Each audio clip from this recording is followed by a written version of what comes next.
Hello everyone, আসসালামু আলাইকুম। কেমন আছেন সবাই? আমি মোটামুটি ভালো আছি। আজকে যে কোনো একটা বিষয়ে আমার মনটা ভীষণ খারাপ। যে মন খারাপের কারণটা আমি কাউকে শেয়ার করতে পারছি না, কারণ অনেক বেশি খারাপ লাগতেছে একটা বিষয়ে। যাই হোক, দোয়া করবেন যেন আল্লাহ সব কিছু ঠিকঠাক করে দেয়, কারণ আমার অনেক কষ্ট হইতেছে বিষয়টা নিয়ে। যাই হোক, সকালের নাস্তায় ফার্স্টে ঘুম থেকে উঠে আমি এখানে রুটি তৈরি করেছিলাম। রুটি তৈরি করে নিয়েছিলাম, তারপর এখানে দুটো ডিম ভাজি করে নিব ঝাল পেঁয়াজ দিয়ে রুটির সঙ্গে খাওয়ার জন্য। ঝাল পেঁয়াজ দিয়ে ডিম ভাজি তো রুটির সঙ্গে একটু বেশিই ভালো লাগে। যাই হোক, অনেক কিছু আমি খাই না, তবে আমি যখন তৈরি করি তখন সেটার চেহারা দেখে আমি বলতে পারি কোন খাবারটা কতটা সুস্বাদু হয়েছে। এখন যারা খায় তারাই আমার থেকে বেটার বলতে পারবে। এই যে এভাবে দুইটা ডিম একসঙ্গে ভাজি করে এখন আমি বাবা ছেলের জন্য ভাগ করে নিব। সরি, মেহমানের জন্য। আমার ভাগ্যটা কত ভালো জানেন? আমার হাজবেন্ড বাসায় আসবে, আমার কাছে আসবে, সেটা আমি ভিডিওতে বলতে পারবো না। এত ভালো সৌভাগ্য নিয়ে আমি জন্মগ্রহণ করছি। বললে সেটা সমস্যা। আচ্ছা, আমি কি পথে পড়ে আসছি যে সে বাসায় আসলে আমি বলতে পারবো না? যাই হোক, এই যে এখানে ডাল ভিজিয়ে রেখেছিলাম, এখন পানি ঝরিয়ে নিয়েছি। জালি কুমড়া কেটে নিয়েছি, এটা তো আমার অনেক পছন্দের একটা সবজি।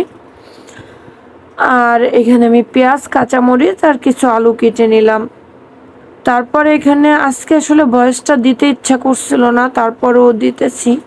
পেঁয়াজ কাঁচামরিচ দিয়ে একটু আদা রসুন পেস্ট দিয়েছি, লবণ, হলুদ, মরিচের গুঁড়া, ধনিয়া গুঁড়া দিয়ে জিরা গুঁড়াটা আজকে একটু পরে ইউজ করেছি, যেহেতু জিরা গুঁড়াটা একটু কম আসছে আর কি।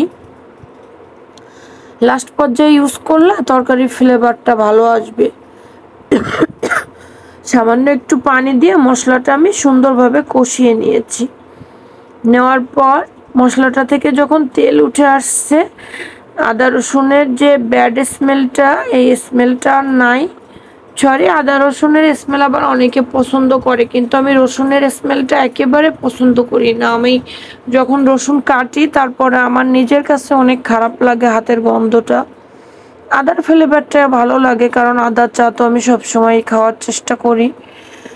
যাই হোক, এই যে তরকারিটা কষিয়ে ঝোলের পানি দিয়ে দিয়েছিলাম, পানিটা ফুটে উঠেছে। এখন এখানে আমি একটা ডিম ভাজি করে নিব। ডিমটা এভাবে ফোল্ড করে ভাজি করে নিব। এভাবে লাউ রান্না করলে জালি কুমড়া অনেক বেশি ভালো লাগে।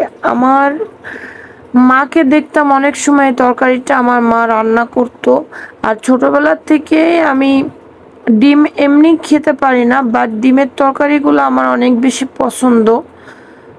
কুমড়ো বড়ি দিয়ে, তারপরে হচ্ছে লাউ, কুমড়ো বড়ি দিয়ে যে কোনো মাছের তরকারি, তারপর ডিম, এই রান্নাগুলো আমার অনেক বেশি ভালো লাগে।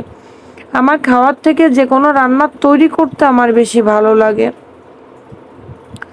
যাই হোক, এই যে জালি কুমড়া আর ডিমের তরকারিটা নামিয়ে ফেলছি।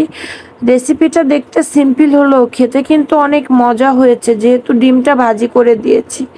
আর এখানে আমি ডাউল ভুনা করে নিব। ডাউল ভুনা আসলে সারাদিন মনটা অনেক খারাপ, তো ডাউলের রেসিপিটা কেটে গিয়েছে। যাই হোক, নেক্সট টাইম শেয়ার করব। হাতে মেখে করেছিলাম।